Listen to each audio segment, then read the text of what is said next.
Because I remember, look, I was traumatized with wine growing up. Like, think about it.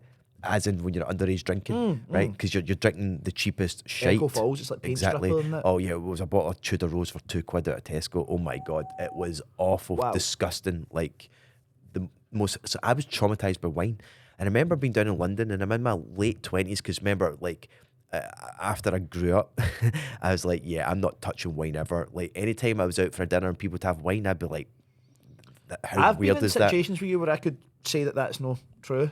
But in my Is this the rebirth of This Paul is the McFadden, rebirth. So the wine I connoisseur? remember being, because I love red wine now, but it's a difference because I was traumatized thinking all wine's the same. Even when I had little tastes of a 10 quid, 20 quid bottle of red wine, I'm like, oh, this It's is like vile. balsamic vinegar, Yeah, mate. it's just like I just couldn't understand. It's like, how can anyone have an acquired taste for that? I remember being in my mid-20s, and I was down in London. I was with a bunch of mates, and they were buying a couple £100 bottles of red. And I mean, you've been in days where you've been out and you're dropping a couple £100 in all sorts of different bottles, right?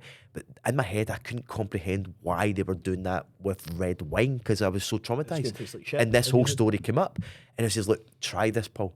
Right, and it was a proper show. It was a Michelin star restaurant. You know, the wine connoisseur comes out, Was it in the pairs up, carafe thing yeah, and they pairs spin up it all the around? food Yeah. and everything else. Tells you a bit of story behind it. It's like try this, like smell it. And I'm smelling it, going, oh, okay, it's fine. And then try it, talking you through it, how to actually have the taste in your mouth. And You're I'm just downing it. yeah, yeah, like on your nose. Aye, exactly. It's how you drink it. I know how you sometimes. drink it. So I'm sitting there trying this, and I'm like, shit, this is good. Hold on a wee minute. And it's from that day that I started looking into it. And then I started getting, it's not like you have to go and buy 200 quid bottles of red wine because you No. don't. Like, my thought process of buying a 200 quid bottle of alcohol that you're just going to down is just like, still can't even comprehend it, right? It's just like stupidity.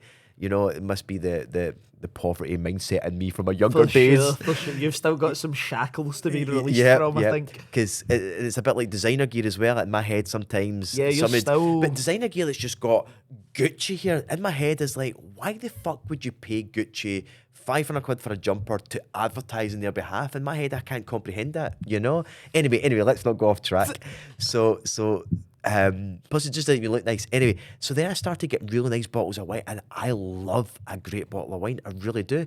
And it goes back to what we're all saying here. If you never go and experience and try something like fly first class, like imagine you can't afford it and you're always flying economy. And at one time you save up or you go out there and you do a deal or whatever, and then you Yeah. go and fly first, which at the time probably doesn't make sense. I will guarantee you that you'll find it difficult to go back to fly economy. You'll have to go back and fly economy if you're still flying, and you'll be like, I need to go back to fly first. I need to go back and, you know, to fly business. Why? Anger and frustration's a great motivator. But because you want that experience again, you really do.